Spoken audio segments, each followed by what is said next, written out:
Hey guys, welcome to episode 97 of First Frames First. This week is going to be a little bit different. We do have a run of 8 Limbs 2 DVDs that are going out. So if you would like one of those, please get in touch. But we are this week going to do an old episode where Jason and I did predictions. And we talked about who was going to win each fight that was coming up in the 8 Limbs 2. Unfortunately, about a week and a half ago, Jason lost his father, and his father was really part of our film family. Ken Green left us, and yeah, just a wonderful, wonderful man, and such a pleasure to be around. And man, we played a whole bunch of rounds of golf, and I tell you, no matter how much pain the guy was in, he always found a way to kick our ass. That's the bottom line. So he was one of our biggest fans at Fable Forest Films. He really believed in everything that we were doing, and doing what we were doing under his watchful eye really meant a lot to Jason, and it meant a lot to me too. And we'll miss him, and we love you, Kenny boy.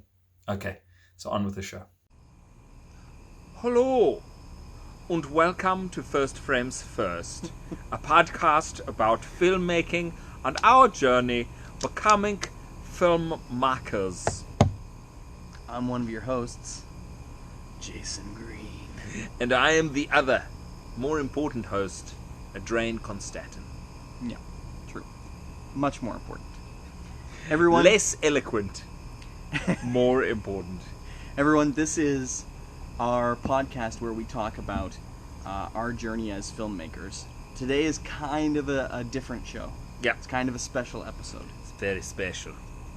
Now we've been on the long road to making our second season of our docuseries, Art of 8 Limbs. That's right.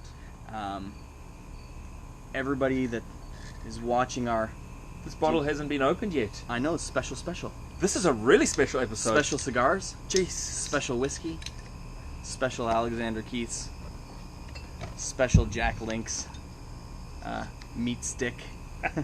You can't have a boys' night out without a meat stick. So, anyone who's been watching our Facebook, our Instagrams through the summer of 2019 has been watching Adrian and I shoot to all these different Muay Thai gyms, interviewing people, filming the training, and in 3 nights' time is the big fight night event at Bingaman's in Kitchener. So each episode follows 2 fighters as they prepare to go to battle. And so we've been going, and we've shot so many different fighters, and our big night where all the fighters will fight each other. So basically it's going to be the climax point for every single episode will be this fight night is happening on Saturday. It is now Wednesday. Hey guys, I'm Adrian. And I'm Jay. We run Fable Forest Films. Right now, we're totally independent. Well, what's the dream? Making crazy awesome film and television for the biggest studios. This podcast is our journey. You know, we were visiting York Muay Thai in Toronto, which is owned by crew Jennifer Langthier. I might have just hatcheted her name. First female crew in Ontario, first female Muay Thai gym owner in Ontario. And she was telling us, you guys have to sit down and do a podcast where you give your predictions on who's going to win each of the fights. Because let me tell you something. We have watched every fighter training. We have met them and spoken to them extensively. We know their coaches. We know kind of where their headspace is at because we've done a segment where we're outside of the gym. So we've been into their homes and met some of their crying parents. Yeah, 100%. So it's just we like even the coaches or the promoter Chris Gregg of the show, he's like we have seen everyone. He's and like, so I'm jealous that you guys have been in and filming and seeing all the different gyms and all the training, minutia. Mm-hmm. And so now we get to sit back, take a little breather, because it's about to get hectic for a couple of days, and make our guesses. Yeah, we're going to make some predictions. We're going to talk about the fighters, and we're going to see who is the better predictor of fights.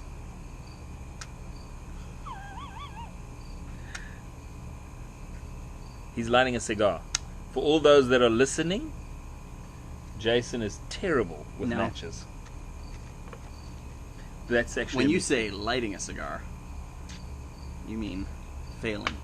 Mm-hmm. Light a cigar. Failing to light a cigar. So we got these. We saw our shirts tonight, and our shirts are gold. Basically, looks like you're wearing bling. That's what it looks like. Your shirt is bling. So it's going to be great. I'm not sure it's going to stand up in the wash. It's like a once-off shirt. You get to wear it for the event, and then after it comes out of the wash, it will never be the same. But let me tell you something. Before that first wash, looks like $1 million. Okay? It does. So, okay. How do we want to begin? We're gonna roll through. Let's do it. Let's do it. Okay. Let's roll through the fights. All right. You mention who the fighters are. I will talk about the fighters. Then we're just going to talk about who we think is going to win the fight and why. Mm-hmm. Let's not overcomplicate things. Okay. First fight. Well, and I don't know what order they're going to be in the show, but the first fight we're going to talk about is Ben Winger from Darkside versus Justin Chang from Montrait.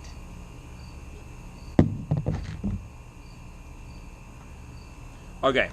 I think that Ben is going to win.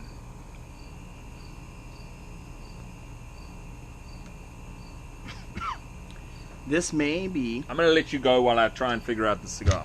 Yeah. It's tightly packed. You notice that? Like, it's very tight. I would almost even say it hasn't been in a humidor.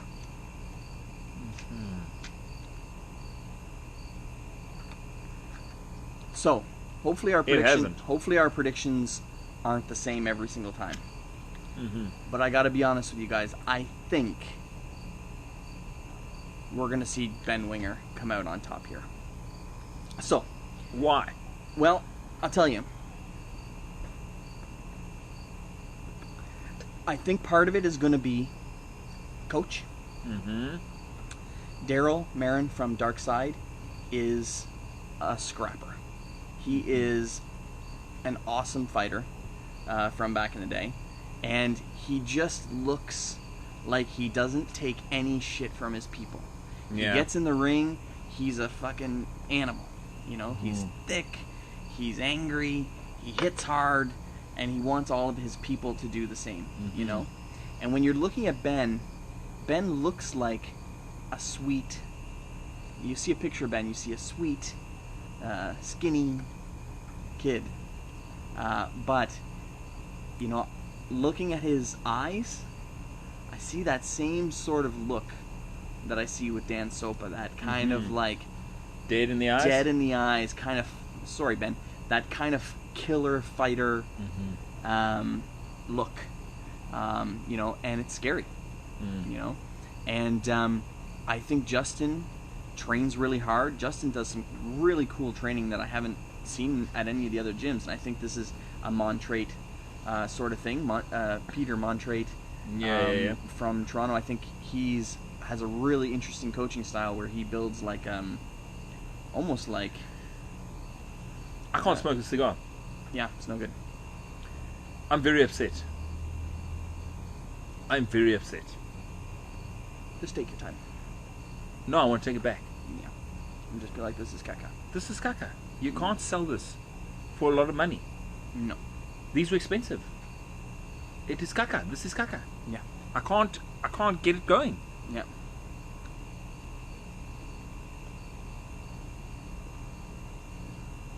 What do you think about Montrait and Justin Chang? Yeah, so Justin seems like a really nice guy. I think he's going to be very fit. I don't know that he's going to be able to outlast Ben, who is skinnier. And I do think it is not about skill. These guys are they B class? I'm not sure. I'm gonna look them up. but the thing is, at this, I'm not sure that it's so much more about skill level. I think it comes down more to killer instinct, and I think Ben has got more of a killer instinct. Now it does come down to when you step into the ring. Now I'm gonna post some pictures later. You guys can see some stuff. But there's Ben and Justin. Mm-hmm. The thing is you know, we sitting down with Ben too. He's got a very like happy-go-lucky sort of attitude, and I don't know. I'm really excited to see every one of these fights because I feel like maybe I'm gonna be surprised. But I think that Ben is gonna take this one. I think so too. Okay. Do we want to say more on this? No. You're upset. Yeah, I'm very upset. Because I can't even smoke it. Like, there's no point in smoking it if it doesn't smoke properly. Yeah. It like, I can't even get it to do a thing.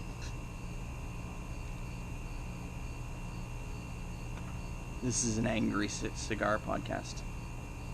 I think this place... Remember I told you last time that I think that cigars is like an afterthought for them. I think they bought this place and they're just... That's fine. But don't charge me $20 a cigar. I know. All right. I'm taking this back. I can't even. I'm so mad. I'm going to take it back. Yell at the guy. Now, next fight. Heavyweights. Victor from and TKO. Zoran. From TKO Fighting Arts. Yeah. And Zoran from TKMT. Okay. So, I think that anything can happen on the day. I think Victor punches harder.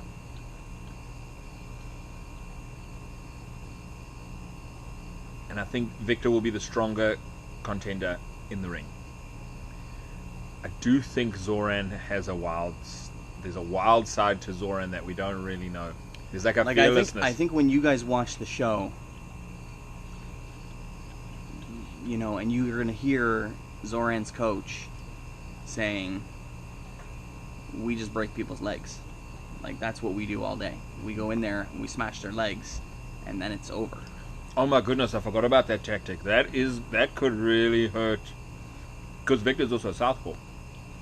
So his leg's sitting out there. Right. And that is a tactic against southpaw guys. Now, here's the thing. We love all our guys from Kitchener-Waterloo. Yeah. But we haven't told anybody anything. We can't. We don't say anything to anyone. We can't. When somebody's got a speciality, when somebody's got a, you know, we don't give hints. Some secret sauce. We can't. It's not to fair. people who we're closer friends with, mm-hmm. or we see more regularly. Mm-hmm. Victor's quick for such a heavyweight. He's a really fast mover. Yeah. I think Zoran will be able to keep up with him. I think Victor's stronger. I think Zoran's not afraid of a fight. Zoran's not afraid of a fight. He loves to fight. Yeah, and in fact, he's the kind of guy where you punch him and then he'll kind of start smiling. Kind of creepy. He's weird. I am going to give this fight to Victor. Yeah. Okay. I'm going. And you don't have to. We don't have to cross paths here. I'm going to give it to Victor, but I'm going to tell you that this fight could be bloody, and it could be amazing. I'm excited to see it because I've watched. Now Victor has fought Zoran before. Mm-hmm. He beat him, and I think he can do it again. But I will you know tell what? There is something to be said for someone who's getting into the ring again with someone who's beaten them before. They are coming hard. I think Zoran is going to come hard, you know. But I think that Victor is better trained. Mm-hmm. I think he's quicker. I think he's going to take it. Mm-hmm. But I think this one's going to be awesome. I've seen heavyweight fights before, and these guys, when they smash each other around the ring, like they'll go in, they can almost knock the whole ring over. Yeah, They hit the ropes, they fall out, all kinds of crazy. Because they're big dudes, man, doing it's big amazing. things. Yeah. So Zoran, the thing is, he has thick trunks. He's got thick legs, man. So, if they go with an attack the leg approach, yeah, I mean, Zoran is like half the size he is in that photo now, and for this fight, he's going to be lighter than Victor. Right. I mean, I'm going to give it to Victor too, but I think it's going to be a hard fought win. I think so. I don't think it's going to be a walk in the park for, especially if they follow their tactic, because I don't know if Victor can, if they chop the tree down from the legs, it could be sore for Victor. And that could be the win for Zoran also, right? Well, the thing is, if the guy can't use his leg anymore, it's problems. Okay, that's it. Ben number 1, Victor number 2. Okay. All right. Third, we're gonna talk about one of the ladies' fights. Yeah. We're gonna talk about Sonia versus from TKO versus Sam from Southside. Man, we're just running along the same lines, because I already know that you're going to say you think Sonia's going to win. Yeah. Now this was an interesting one. Do you want to give some of the background? Yeah, sure. Yeah, go ahead. Okay. Well, you know, they TKO and Southside, they agreed to a weight class back in July, a weight class of 132. So whenever somebody knows what weight they're going to try to hit, and they're pushing hard towards that weight, that's what they're planning for, right? And you know, we did go and meet Sam, and Sam kicks like a she's powerful. No, there is, she's got something. Totally. Totally got some magic there. She does look smaller, but she's thicker, right? She almost weighs the same as Sonia, even though she's shorter, right? But with about a week left, Southside mentioned to TKO that they would have to call the fight off because Sam was too small, right? And this was a bit of a point of contention for everyone. So, what they agreed on was that they would lower the weight class to 128. So that's 4 pounds. So Sam likely doesn't have to do anything to stay at that weight, but Sonia now has to drop 4 more pounds in a week. So she's got to starve herself right before the fight. She knows she's going to feel dehydrated. And she hungry. knows she's going to be hungry. She knows she's not coming into the fight in tip-top shape. And so she's a little disappointed. It could make it very tough for her. Like, there could be a problem with her running out of gas, right? If she feels like she's not, fed. She's out of water, she's out of food. Because I was talking to Chris tonight, actually, one of the techniques they use is that you actually just drink a lot of water so that your body is used to pissing out a lot of water. Then right before the fight, you stop drinking water. But your body continues to eject the water at the same speed that it's been ejecting the water for the past 3 weeks or whatever. So you lose a bunch of weight right before the fight. And I was like, is that dangerous? And he was like, it's one of the least dangerous ways to do it. Oh. Anyway, yeah, so we're going to see. Now, the thing is that I come back to this again. It's the fire. Sonia, she's got a fire, man. She's got like this deep, intense fire that is... yeah, I'm not sure if it go. You see, the thing is, I'm not sure if they're able to like put on the show when they're training, right? And then when they get into the ring, is that fire still burn the same way when they're facing an opponent? I think so. So, for that reason, I give it to Sonia. Both of these ladies are interesting. They're both very similar, sort of. They both have some darkness. They both have some artistic creativity in there. Artistic angst. Totally. They need an outlet. They both play guitar. Write songs. Yeah. It's amazing. The similarities between them are amazing. Yeah. Now they're going to punch each other in the face in the ring and see who is the best at being that person. right? I think it's going to be Sonia. This is so hard. I'll tell you what the hard part about this podcast is. We've met all of these people, and they're great people. Yeah, do you know what? Every single person that we've met is awesome. We've just enjoyed, like, They're lovely. Zoran, we hung out at a board game cafe. He told us about, making board games for a living, and he's such the stories that the guy can talk forever. We talked to him about, you got to come on the show, and we'll just talk and talk and talk. Sam, lovely girl, interesting, cool childhood, but it's fight night. Who's going to win? It's going to be Sonia. It's going to be Sonia? Do you think it's going to be Sonia by a bit of a landslide, or do you think Sonia's going to... Yeah. I think it'll be... I don't think... Should we jump back? I think Sonia is going to end the fight in 2 rounds. No. I think that we're going to be surprised. Think so? Think it's going to be a 3-rounder for them? I think it's going to be a 3-rounder, and I think it's going to be closer than we think. Yeah? I think it's going to be closer than it appears. Just because on the day, I think Sam's going to come up a notch. Okay. Here we go. Midpoint. So, let me say, I think Sonia is going to take it in the end. I think Sonia might be she might just have a little. She might just be a bit more of a technical fighter. Yeah, I think so. And I just think it's the fire. Yeah, we've seen her work, and she works really hard. The look in her eye when she's hitting the bag, you're like, oh, shit. She's working through some things. She's gonna punch the shit out of a thing. Moving on.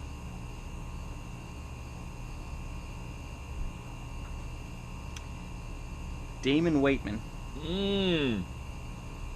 from Darkside. Oh, sorry, hold on. Let me jump back. Sonia and Sam.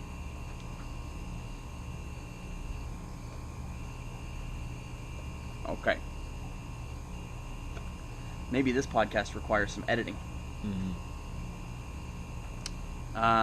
Damon from Darkside versus Julian from Krudar Muay Thai. Oh man, this is the battle. This is going to be exciting. This is, to me, this is going to be like, this is going to be one of the top battles. Yeah. Besides the last fight, which is like the belt fight for the Ontario belt, this fight is going to be fireworks. Man, see, I'll tell you, I would give it to Damon right away. When I first met Damon, I was like, Jesus Christ. This guy will smash everything. Yeah. But then I met Julian. My goodness, this guy hits hard. Like, we watch everybody hit the bags, and when I watch people hit the bags, I kind of imagine the bag being a human being, And a lot of times, you But watch... you can't, though. I know. In a weird way, the bag is just an open target, right? No, but what I mean is, I imagine myself, a.k.a. open target McGee, getting hit by whatever these guys are dishing out, Yeah. And even jumping back to Victor, right? Like, these guys hit hard. They're hitting the bag, they're like, and it's amazing. But then you watch a guy like Julian kicking this bag, kneeing this bag, and the bag's like crumpling in half, when he's kicking, and you're like, man, every one of these strikes. I mean, it also depends on the bag. It's fair. Yeah. It's very true. Yeah, I mean, you go to one bag, you kick it, it breaks your foot. Jason walked up to a bag, kicked it, limped away after one. It was amazing. It was a put you in your place moment. I was like, the minute I kicked it, I was like, uh-oh. And days later, all the side of my foot was completely bruised. It swelled up. It was awesome. I think I kicked it in the wrong spot at the bottom. But anyways. Yeah, it's really hard at the bottom. But what I'm saying is bags are different. And you got the heavy bags and Sometimes you have bags, because we put them at the bags where it was best for us to shoot the cameras. Maybe we were putting them at a bit of a softer bag, right? Now, I will say, though, that I think that Julian, like, seems like a very proficient practitioner of Muay Thai. He seems really good. Like Damon, You watch Julian from Krudar, and he is all elbows, elbow, knees. Mm-hmm. Ooh. Yeah, so I think he's a pretty deadly fighter. Now, we also have, like, it was funny because Crew Daryl from Darkside was like, he gave us the best line for the show. He's like, we're not losing to some kid from Toronto. And I loved that line. And that's going in the show. But it also, he's really putting his money where his mouth is. Right? Yeah. And the cool thing is, it doesn't matter if his guy wins or loses, that line's great no matter what. Yeah, and do you know what the thing is? But it's kind of tempting fate. You're poking the fate bear. Yeah. You're poking Murphy's Law right in the butthole. Well, he believes. He believes in his guy. Now, so let's go. So I think Damon is just a solid, hard fighter. I think he's hard as nails. That kid is hard. Yeah. I think Julian is probably a little more skilled, but he's probably not as aggressive and not as tough.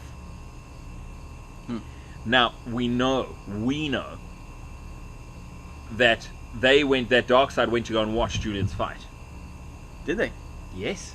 Damon and Daryl went to go and watch Julian fight.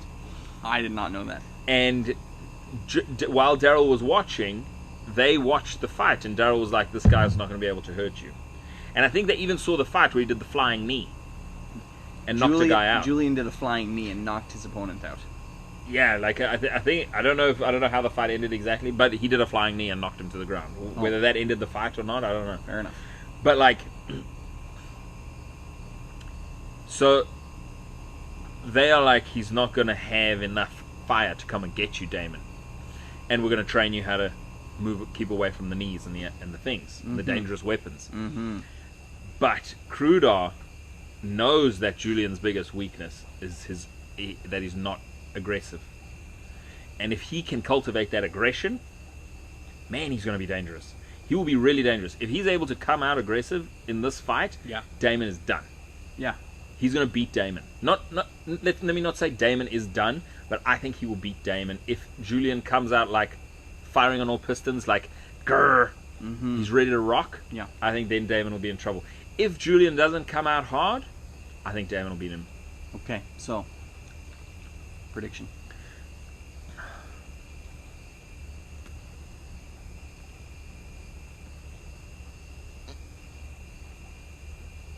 Shit, this is a tough one. This is one of those ones it could go either way so easily. Like the breeze could determine, the soft breeze can determine who's going to take it. I am going to go with Julian because Daryl tempted fate. And that, in my experience, that is, in my personal experience with life, that's the way that life works. Mm-hmm. So you say that when you say there's no ways I'm going to lose, that is exactly the point at which you get your ass handed to you. So I think that Julian's going to take it. Yeah. I don't know how. Oof.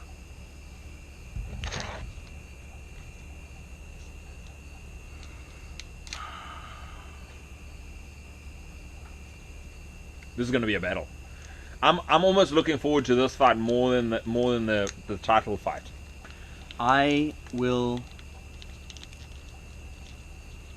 Well, I'll tell you what. This is a tough one for me. Yeah. So my inclination is to go with Julian because, like I said, watching him hit the bag. You see, and this is the thing though. Scared me, but hitting the bag is different to hitting a guy. I know, that's why. An opponent. That's why I'm going to go with Damon. I'm going to go with Damon on this one. I think that is a good decision. I think that Damon is. He is a machine. He's hard, man. He's a monster. That kid is hard. Yeah. You don't want that guy to be cross with you in a dark alleyway. No. He'll crush you. I'm going with Damon. I think he's going to take it. Okay. I'm happy that we took different roads. Finally. Okay. Oh, look at this. My wife's sending me photos of homes. Here we go. Maybe by the time this airs, I own a new home. Okay. The problem is he wants to live in an apartment. Yep. Next fight is back to the ladies. This is great. I know, right? This is good shit, I will say.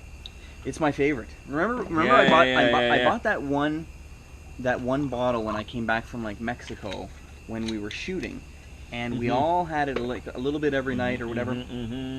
And I've had Johnny Walker before, but this one is different. This is the good. This double black is like where is smoky. It's pretty great. It really is good. It's almost got. I would say it's almost got like a sweetish, a little bit of a sweet. A Swedish? Swedish flavor. York, York, York, York. I don't know. Anyway, Swedes sitting in barrels just sweating. Fork.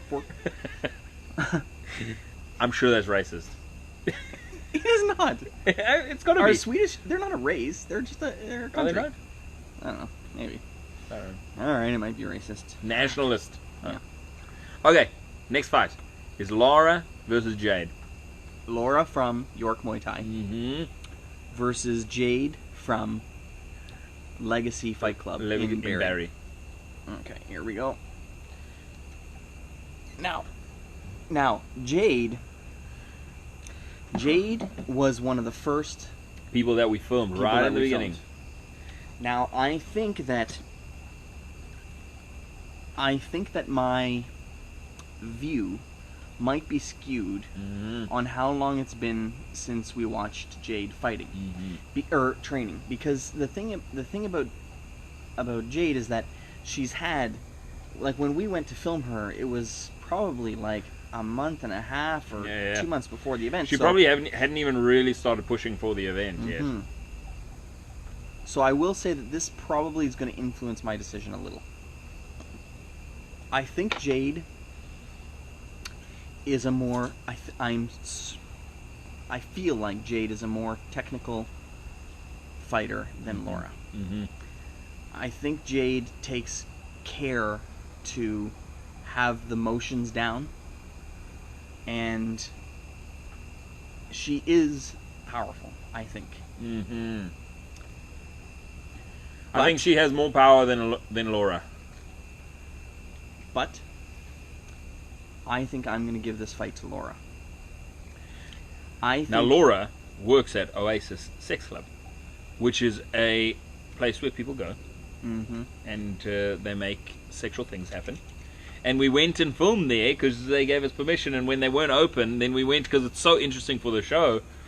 So we went and filmed her, and she kind of told us about the club and what she does there, and it was eye-opening. I didn't even know that there were places like this in the world. I mean, I assumed there were. I just didn't know that they were in Toronto. You know what I mean? So, yeah, Laura's tough. And the thing about Laura is that she's also a lot older than you think. She hates people when people talk about her age because she feels like it's an excuse. But she's mid-40s. Yeah. But she trains hard. Like, she quit one of her... She went to part-time work and quit one of her jobs so that she could train harder for this fight. Right. Like, she wants it bad. She is all in. She is hungry. You know what I mean? Now, the other thing that... This is her art. Like, she does all the other life stuff, but Muay Thai and getting in the ring, this is probably I don't know, I'm just putting words in her mouth from talking to her. I think it's probably one of the most important things in her life. Oh, without a doubt. And I'll tell you, the one thing that really struck me was we were talking to her crew, her coach, Jennifer, and we were like, what's one of the kind of weaknesses of Laura, like technically fighting? You know, what is something that she really needs to work on? And Jennifer was like, I don't know. She's never gotten... Oh, no, that wasn't the question. The question was, okay, the fighter's in trouble. It's the second round. You know, you're in between second round and third round. You know, your fighter's in trouble. They're gassed. They're, you know, they don't know what to do. What kind of advice are you giving them in the corner before that third round? And the answer was, I don't know. She's never had a problem with any of her opponents. She's 5-0, right? She's 5-0. She's 5-0. She's blown through everyone she's been in the ring with. She's not going to blow through Jade. She's not going to blow through Jade. No. I think, and Jennifer said the same. Jade is going to be her hardest fight. Jennifer said that Jade's probably going to be the hardest fight that Laura's had, but I think I got to give it to Laura. I think she wants it more. I think everything she's got is going into preparing to crush Jade, and I think that Jade is strong and hits hard and is a technically great fighter. But I think there is something to say about that fire, like you said. I loved Laura. I think she was amazing. Like, her story, her life, her outlook on life, like, I was completely just in awe of her, right? And the way that she lives. I think this is what I think is going to happen. I think Laura's going to rock her I think Laura's going to rock Jade in the first round. I think Laura's going to come out. Laura's going to beat on Jade a little bit in the first round. But then I think Jade's going to not... I think Jade's desire to win...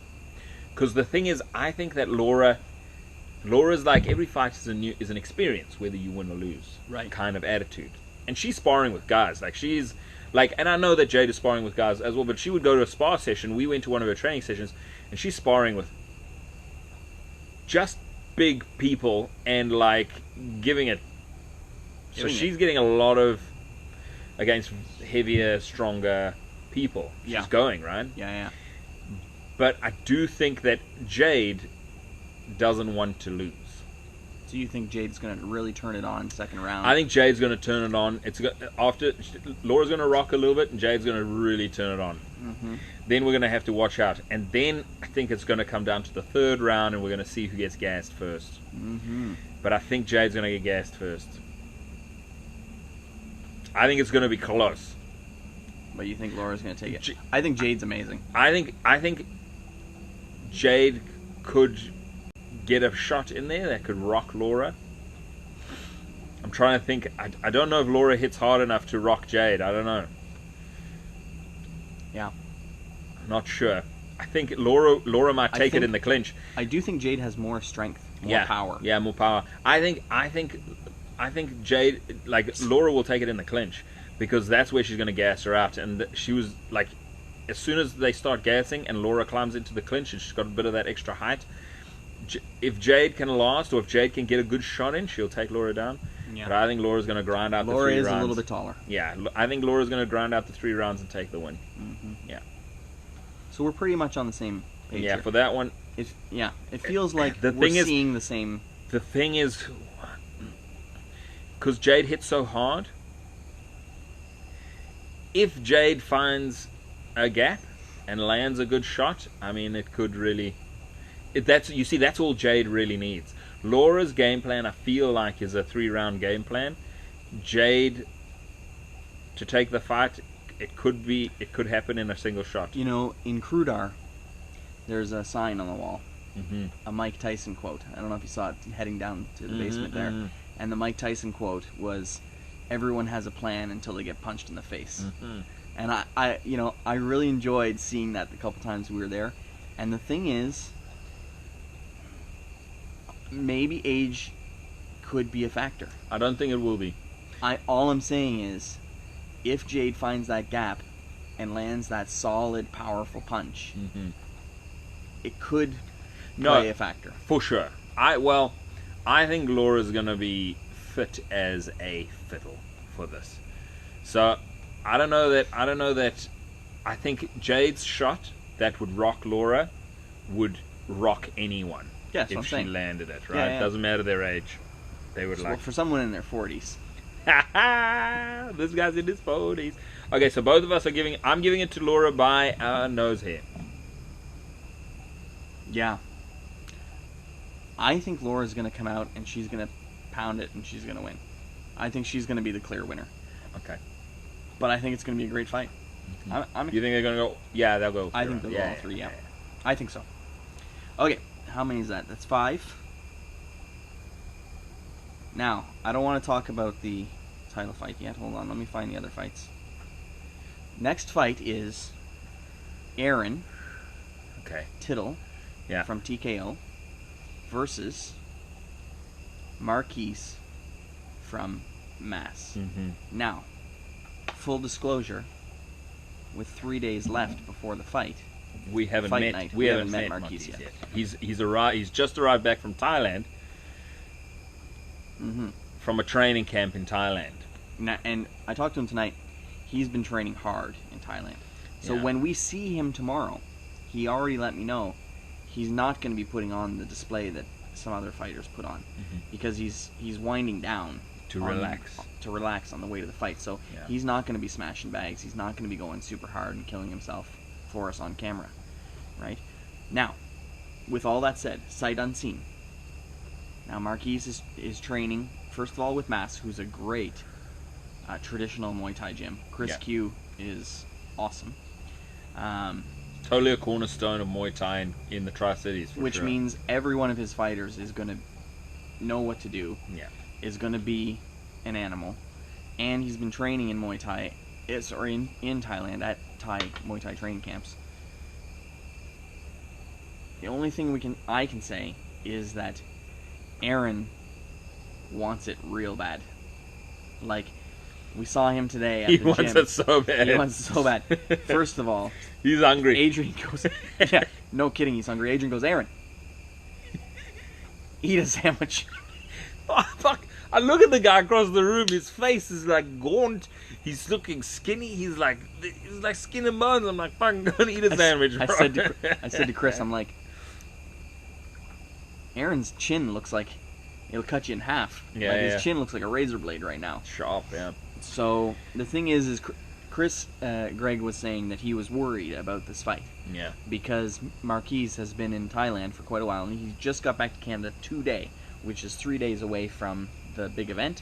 We're actually going to Mass to film him tomorrow. So by the time this airs, we won't have seen him. So Chris Gregg was worried that this fight may not happen. Like he's just worried because the guy's not even in the country and it's 3 days before the fight. You're like, what if something happens? What if the guy and something, And the thing is that he was saying that Aaron is worried too, because he said Aaron has his fights canceled all the time. Yeah, Chris mentioned that, fight cancellations in any fighting thing is a big deal. Two people are like, okay, we're going to fight. And then in the intensive fight training, and injuries are like a normal part of being a fighter. Yeah. But in that preparation, somebody can get injured. Like we had this fight, and one of the guys was doing just a... Well, we'll talk about that one in a second. Yeah, but he injured himself. He had to pull out of the fight. Now it's 4 or 5 days before the event, and he's like, I popped my elbow out, so I can't fight. There's just no ways I can fight. Right. And it's not on purpose. It's an accident, and it happens. And this happens for all sorts of reasons. People will pull out of the fights. Yeah. Right? So, it like for the 36 fights that Aaron has had, he's had like 30 cancellations. And think about this for a second. That's you preparing for a fight. So you are dieting, you're training your ass off, hard. You're getting ready for the fight, and then the person you're coming up against is like, oops, I hurt myself. And you're like, fuck. Because of all the effort you've been putting in, all the time that you've been putting in, and then and these guys don't get paid. They're amateurs. Yeah, so that's it. Sacrifice. Done. It's a sacrifice of the family life. It's all the time that, like this time right now, like these guys are training every single day. They are training. Yeah. So it is a blow. Now, because this fight is on, Aaron is like, I'm ready. I'm ready to show my skills. Right? Because I get to have this fight, he wants it bad. I'm giving it to Aaron. Never even met Marquise. What are you gonna do? Yeah. Now Aaron, he was also supposed to be in Art of 8 Limbs 1.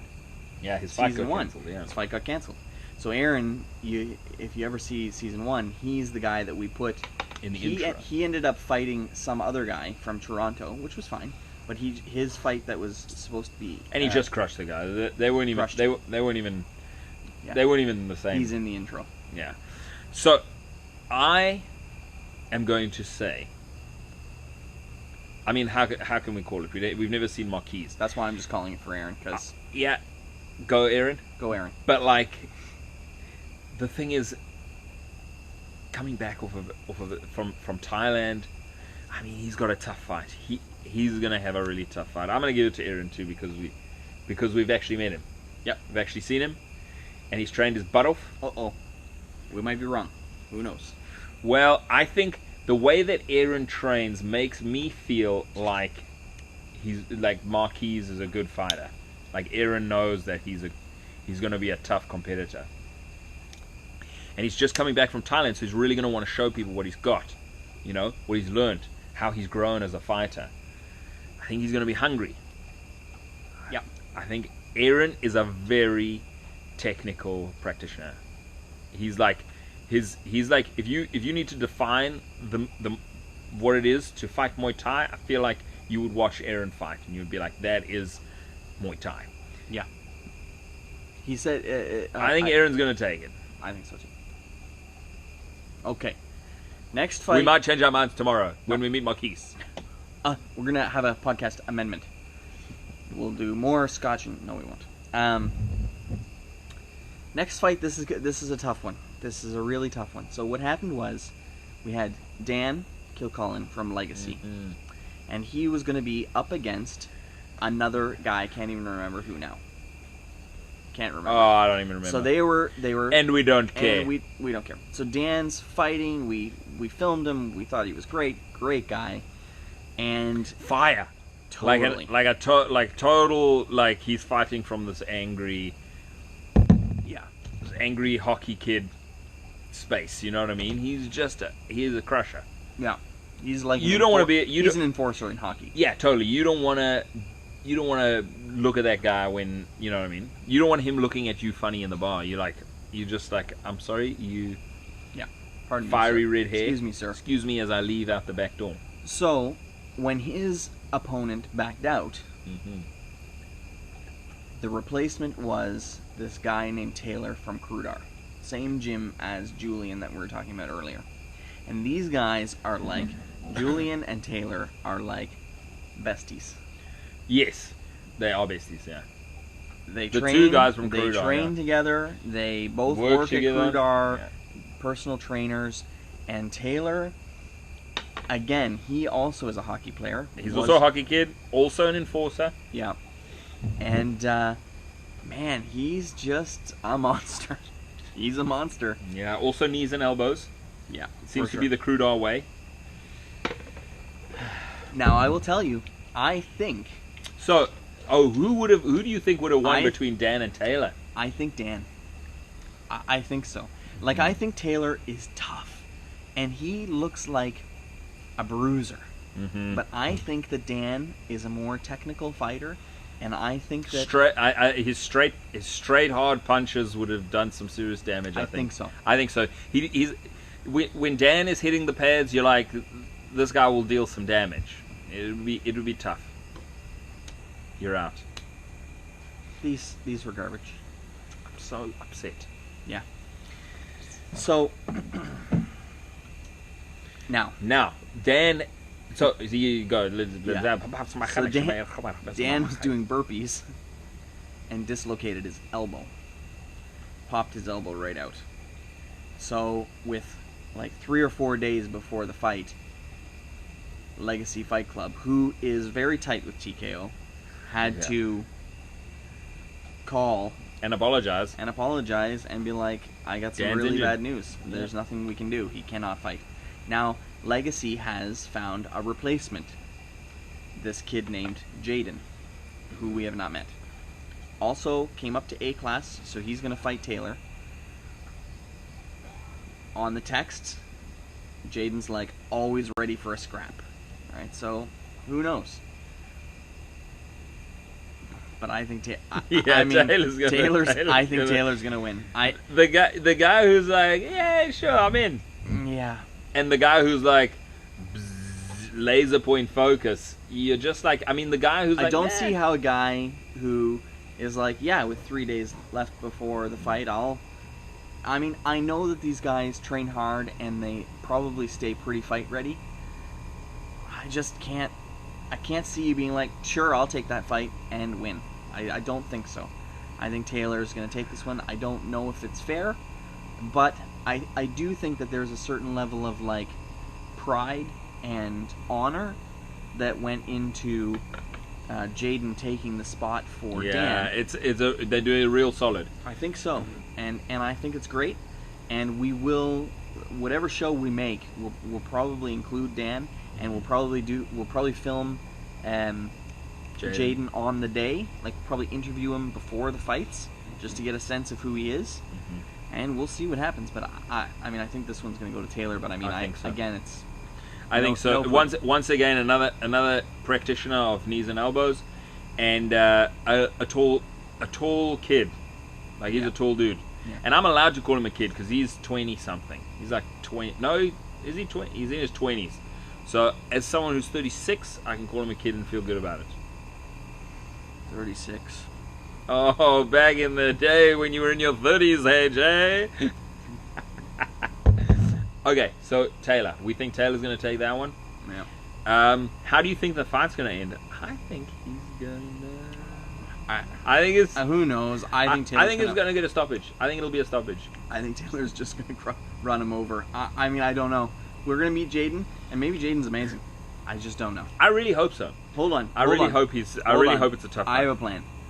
Here's what we're going to do. Phone Jaden? No. But we're going to do a little scoping. Is that so? We're going to call him right now. Be like, Jaden, we don't think that... But here's what we're going to do. I have a chat with him. We're going to scope him out on Facebook here, if I can. Hold on. Let me look at a couple pickies. Yep, this is what we're going to do. Okay, so you look at a couple pickies, and then I will look at a couple pickies. No.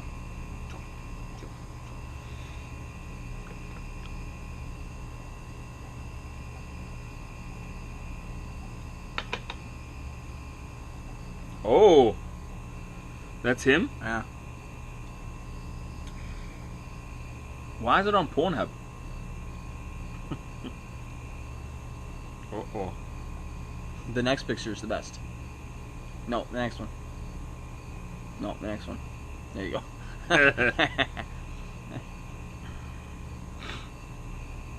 Yeah.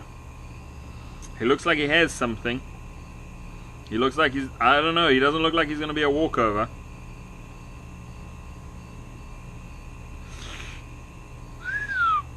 I don't know.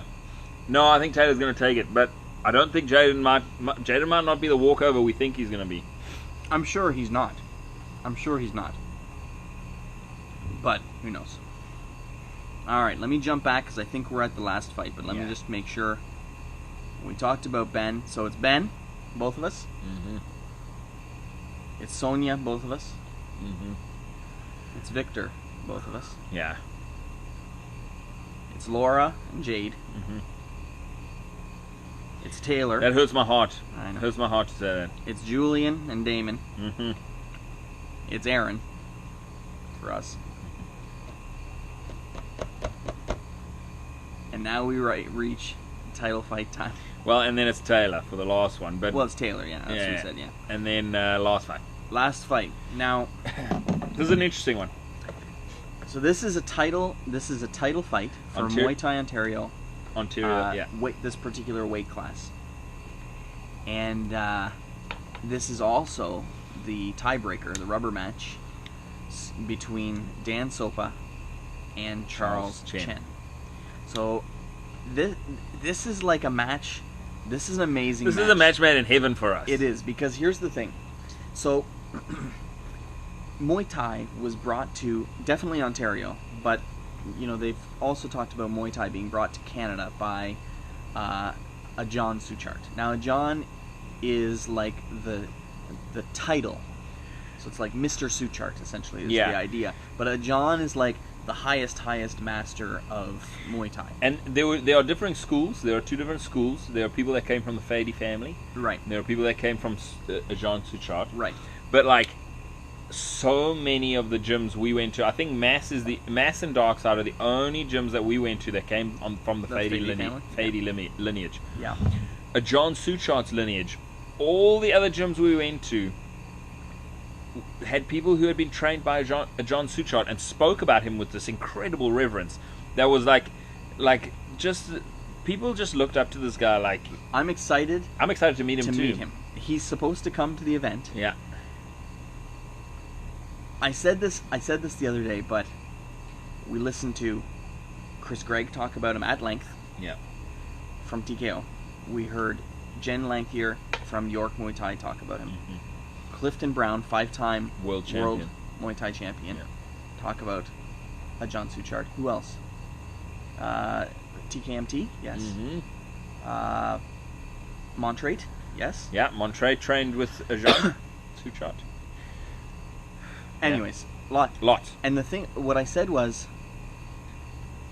if anyone ever spoke about me the way these guys speak about their coach, John Suchart, I mean, I feel like I would have done something unbelievable in life. Yeah. The way they talk about him, the reverence and the love, even though apparently he's a hard ass. But the thing is, so one of the things everybody says about him is that when he tells you to do 50 push-ups, he's right there next to you and he does 100. Right. And he like teases you. Right. About the he's like, come on, you young buck, and he like does the push-ups, like hopping around you, like just like kicking your butt. So Dan Soper fighting out of TKO, Chris Greggs. Yeah. Wonder Kid, let's call him that. This kid he's a killer. Yeah. And you saw him he's merciless. You saw him in season 1. Yeah. And he won. Yes. He has, since Art of 8 Limbs season 1, he's represented Canada, Team Canada, been on Team Canada twice, in China and in Argentina. Yeah. He won a silver medal in Argentina, I think. Yes, that's right. The thing is, for Muay Thai, the Olympics are coming. Yeah, it's a potential. It might not be next one, but it's coming. Yeah. Now, I don't know. I love to think that maybe Dan could be an Olympian. Yeah. I know we talked to his parents, and they are uber proud to see Dan on television, to see him doing his thing. He is like a Muay Thai craftsman. Well, the thing is, he's like there are certain people who have like the perfect body type for Muay Thai, and so Dan has that. He's in a lightweight category, but he's really long. Yeah. Like, he's a really long kid. He's like 6 foot something. And like all of his limbs are just like long, and his elbows are sharp, and they hit hard. Even his mom was like, "Oh, if I walk past him and hit his elbows, like they'll cut me." Yeah. Like, so he has like this sort of this perfect build for Muay Thai, right? And on top of that, he's an amazing fighter. So he doesn't just have the body, the right body, the perfect body type, but he's got the fight. All he thinks about is Muay Thai. Yeah, and fighting. And fighting. And that, so the thing is, but in Charles Chen's corner, he's being trained by Clifton Brown. Now, Clifton Brown is a 5-time world champion at Muay Thai. He lived in Thailand. He trained in Thailand for a long time. He speaks Thai. That's how long he was there. Yeah. And he, according to Chris, speaking to Chris Gregg, who knows him really well and has sparred with him a lot, says he understands fighting on a level that a lot of people don't understand fighting. He says that, and I don't think I'm sharing anything that Chris wouldn't share. But Chris Gregg, who trains Dan, says, whenever Chris goes anywhere to fight, even back in the day, people would recognize Chris Gregg as a really top practitioner of Muay Thai. Yeah. Really good. He'd walk into any room and he would be among the top guys. But he says that if you think Clifton Brown is in Muay Thai University...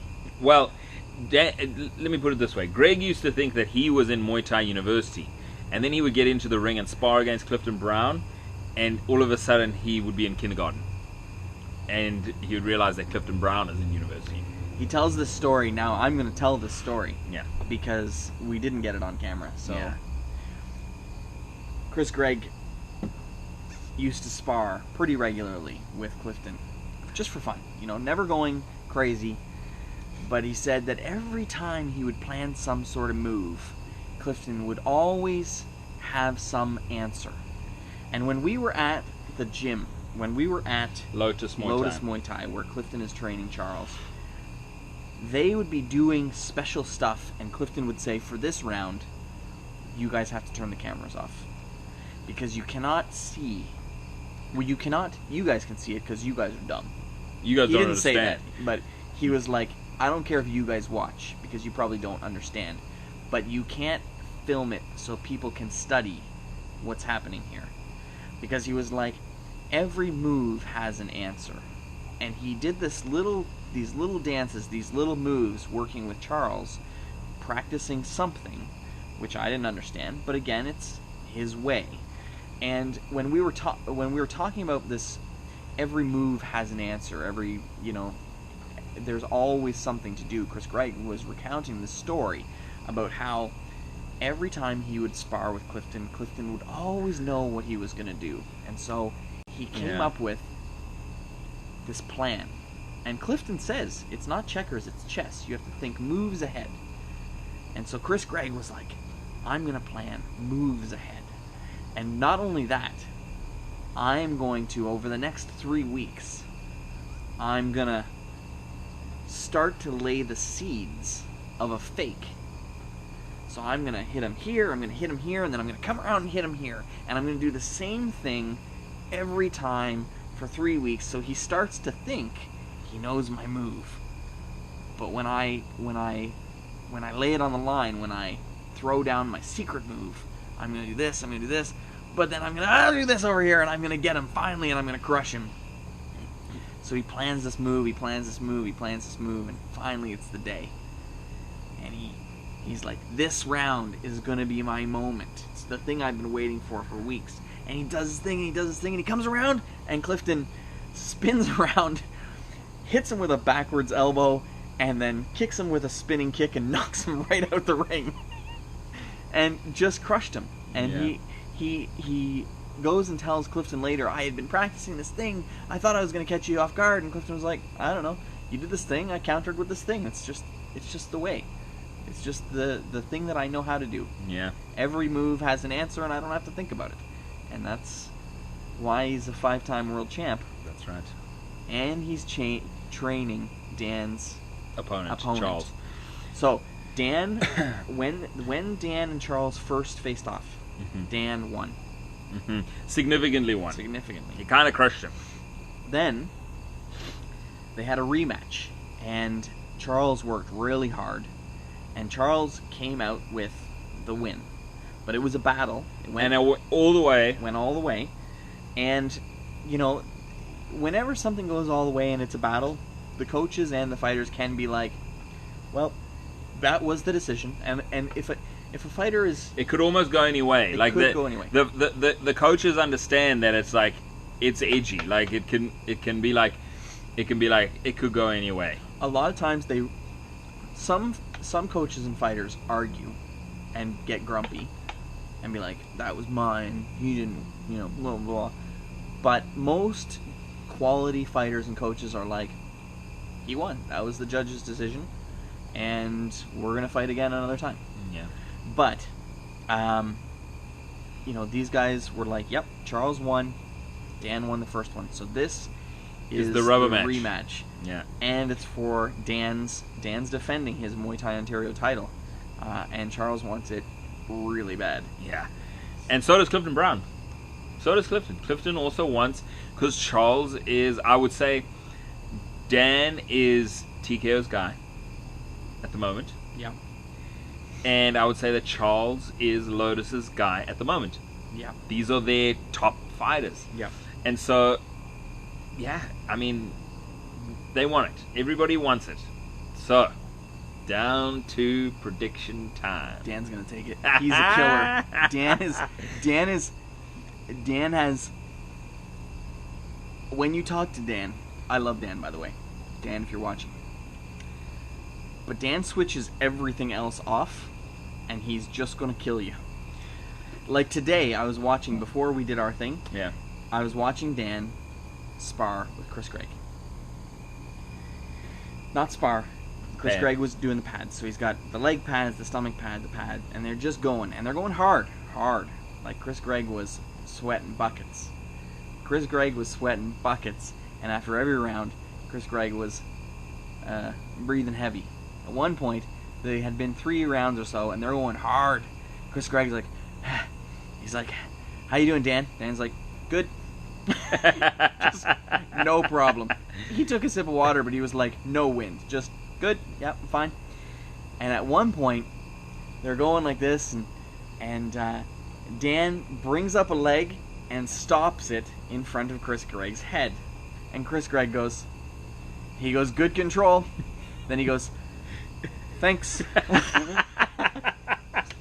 Now, they weren't fighting. Like, Chris Gregg wasn't trying to hurt him or fight him, but This is what Dan would Dan do. could have This taken is him what, out. This is what Dan would do in a fight situation. Right. Now, I will say from watching Dan a bunch, the thing about Dan is that a lot of people, like that in that Mike Tyson quote, everybody has a plan until you get punched in the face.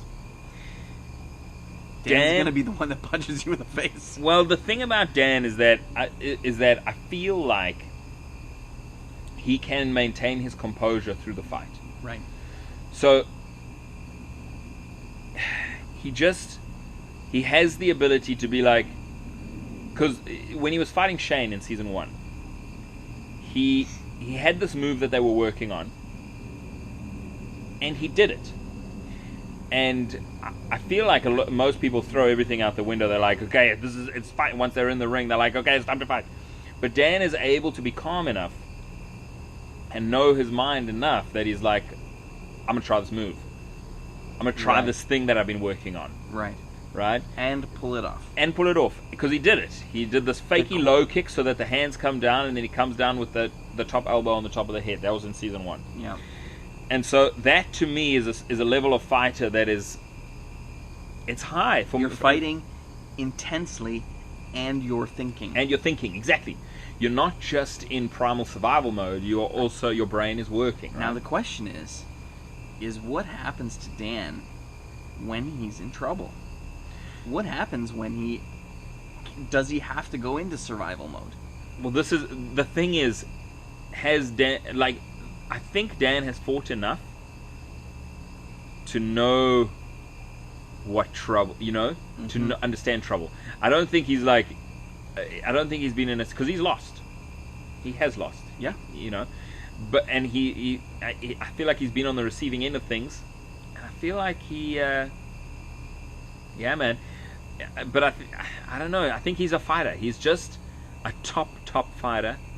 And it's not that I don't think Charles is a top fighter, but I think that Dan is going to win. So basically, you've heard it here, folks. We're choosing all the local Kitchener-Waterloo people, almost. Yes. And sorry, Toronto. Sorry, Toronto, but we just love our guys, I guess. And we know them well. We know them. They're so goddamn tough. Yeah. Like, let me ask you a question. You want to get in the ring with Dan? Now you're a heavier weight. Yeah. You're a heavyweight. Yeah. So are you, actually.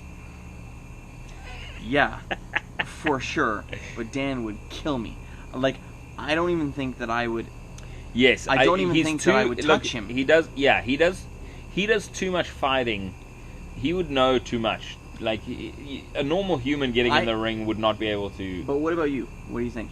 You think you land something good, or you think? He would definitely beat me. The only way I would beat Dan is if I knocked his head off.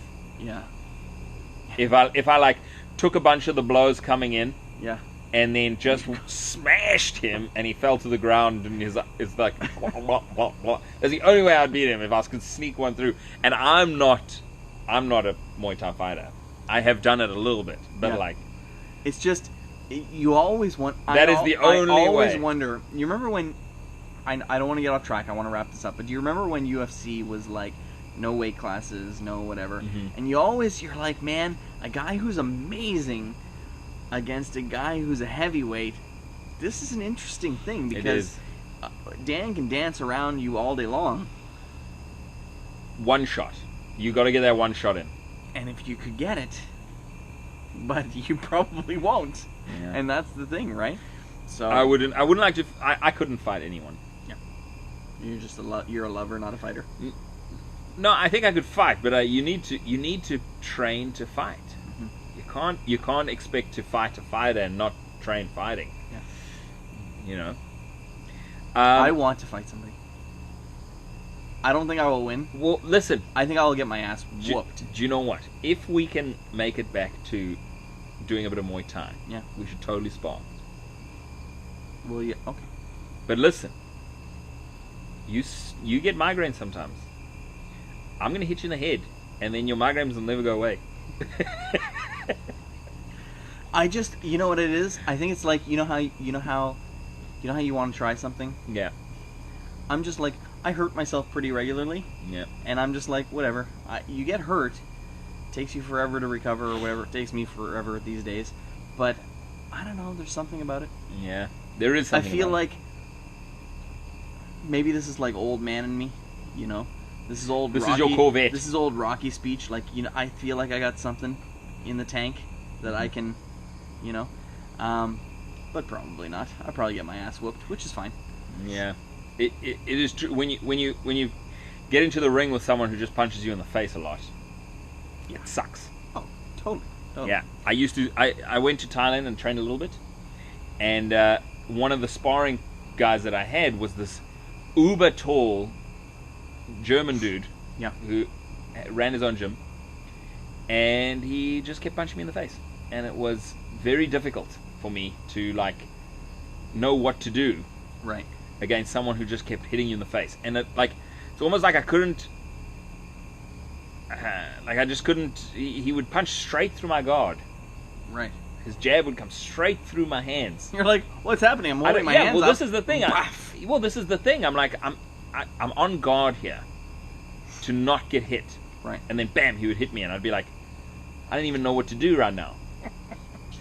I'll just tap him in the leg a little bit, and Let me tell you something. This sport is no joke. no, it's not. This is no joke. This is. You watch UFC. Mm-hmm. This is all the stand-up part. Yeah. You know, the only difference between Muay Thai and like UFC is when they knock you on the ground, they don't Then jump on you and like try to Mess you up. So this is get you an elbow. in fact, Muay Thai is like, because the thing is, the ground stuff is what would happen if you were in an alley, but like the stand up, it's like the most exciting bits. You think the ground stuff's what would happen if you were in an alley? I disagree. I think Muay Thai is the martial art that you want to fight someone when you're in an alley. Yes. No one's gonna be like, okay, we're in a dark alley and we're fighting, and I take you to the ground and I get you in an elbow lock. Oh yeah, 100%. 100%. You are mistaken if you think that someone wouldn't do that to you. If someone's fighting properly, No. In an alley, I'm gonna elbow you in the face until you go down, and then I'm running away. That's what's gonna happen. no. If someone goes onto the ground, if you're fighting, Yeah. in an alley, Yeah. you punch. Yeah. But eventually, it could turn into a wrestle, and when it turns into a wrestle, because say for instance we were fighting, Yeah. and I punched you 3 times in the face, right? Okay. And you're like, oh shit, and you grab me. Well, now we're wrestling, Right. right? And if we go down to ground, you're just going to run away. That's where the fight continues. We continue fighting. So you got like your balls in my face. You're like on the thing. No, but it's not. It's also just like you grab the guy's arm and you're like, I'm gonna break your arm. Fight's over.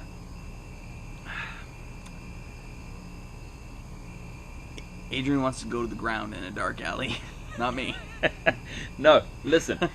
The fight could totally just be stand up, and most people will just stand up because that's what fighting is. It's about throwing fists, and more it's about throwing fists. Yeah.